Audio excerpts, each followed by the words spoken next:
In a few hours, President Trump will announce that his Environmental Protection Agency is getting rid of a critical safeguard that helps determine dangerous greenhouse gases. We're talking about the Clean Air Act's endangerment finding.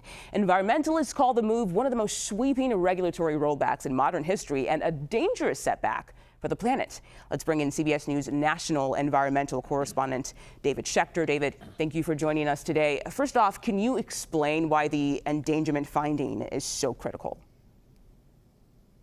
Yeah, it's a kind of a weird term for something that's so important, but the endangerment finding is the legal underpinning for the federal government to regulate emissions that cause climate change. So the most significant example of this is our cars and our light trucks like SUVs, emit carbon dioxide out of the tailpipe.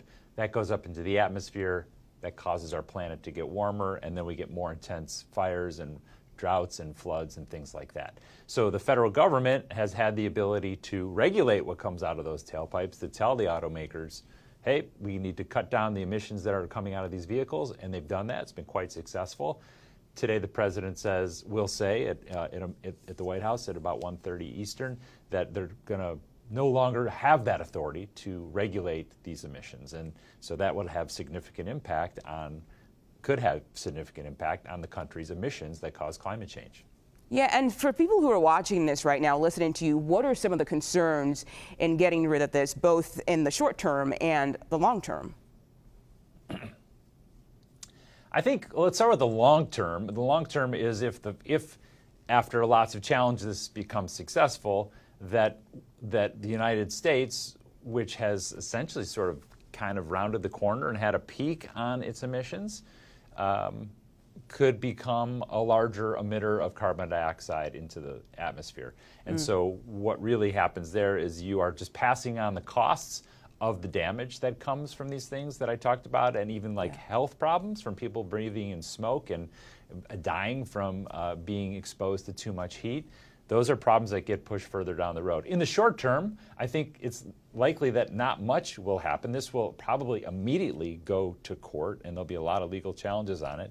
And also, for example, if you're a car company like I talked about, and you're heavily invested now in putting these controls on your vehicles, you're not going to just take them off. You're going to kind of, I would think, wait and see how this all plays out, and also realize there could be another administration at some point that says we want to go back to the way it was. And so they're kind of caught in the middle on that.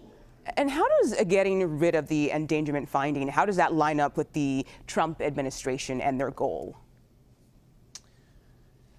This is, they're calling this the largest deregulation move in the history of the country. Deregulation has become very important for the Trump administration to say it's onerous on business. It makes it hard for business to make a profit, and therefore makes products cost more to customers. I think right now what they're doing is portraying this as an excessive cost to consumers. But like I said, the cost in the future could probably be much greater than the money you might save on a new car today. And they're also talking about this in terms of affordability right now. That's a big political issue, affordability. Yesterday, the president was promoting clean, beautiful coal, which is the dirtiest form of energy that we have, as a way to reduce energy costs. This would be a way to reduce costs on consumers for things like vehicles. So that's, you see this affordability and climate change sort of coming together today at the White House. David Schechter, thank you so much for your insight. We appreciate your time today.